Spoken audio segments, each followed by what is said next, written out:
We're going to tip off today's show on the West Coast with the star player at one of California's best programs. And that's this week's 5-Star Feature. Coach Giles has seen a lot of talent in his 21 years as Corona Centennial's head basketball coach.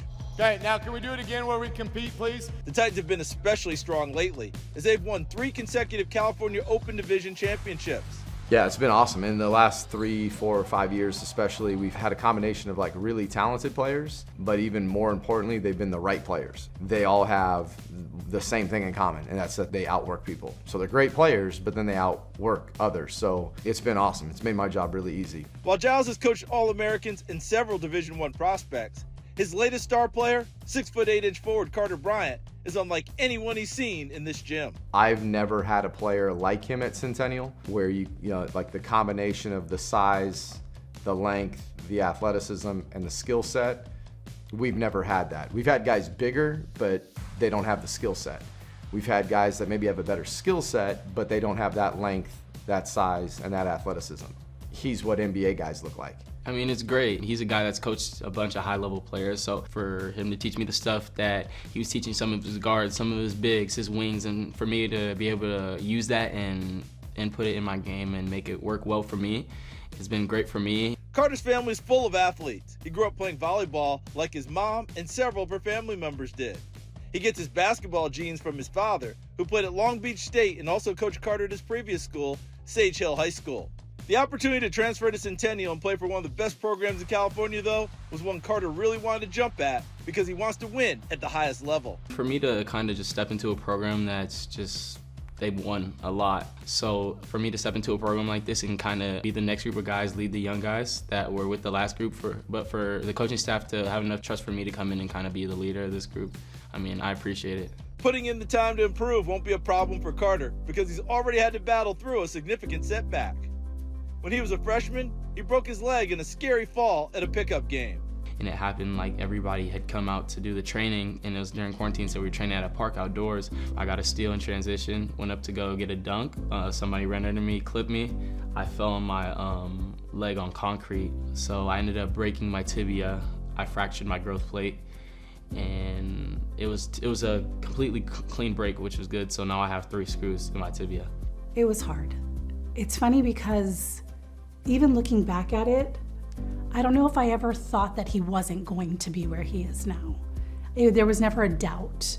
I remember taking him to the emergency room, and one of the first questions that I pulled the doctor aside to ask was, just tell me he's gonna get back to basketball. And the doctor told me, I can't promise that. And that was very hard. It's hard to see a kid who's just genuinely a really good kid go through something that's really, really hurtful, but there was never a doubt in my mind that he wasn't going to overcome it and keep going. It was 10 months, a long recovery. It was hard for me, just mentally, especially me being a guy that's a competitor, and I felt like this is my time to catch up. For me to get hurt, I felt like I was falling behind. It was hard. But it was definitely a blessing in disguise because as time, like I worked. I grew from 6 foot to like 6'4.5", 6'5" over that 10-month span. But just that mental drive, I feel like I wouldn't be at the same spot I am now if I didn't have the mental toughness or the fortitude from that injury.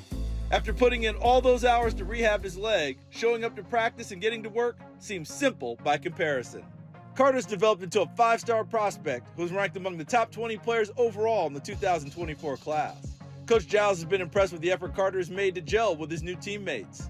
We're really big on communication, and he talks a lot, and he's a really smart player, so he knows what to say. He's been well coached leading up to this point. Now it's just different terminology, different drills, you know, maybe a little different emphasis here and there, and now he's just got to kind of work and kind of adapt to that.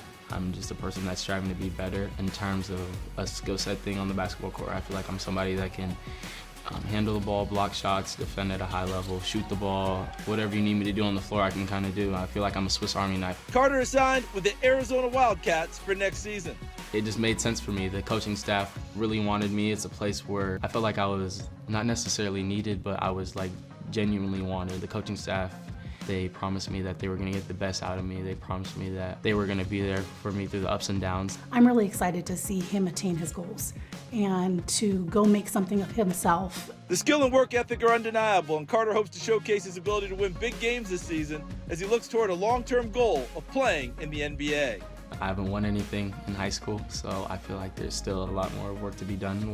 Regardless if I win or not this year, there's still going to be more work to be done. You've got to win. You've got to be on the biggest of stages against the best teams, and you have to be the best guy in those games.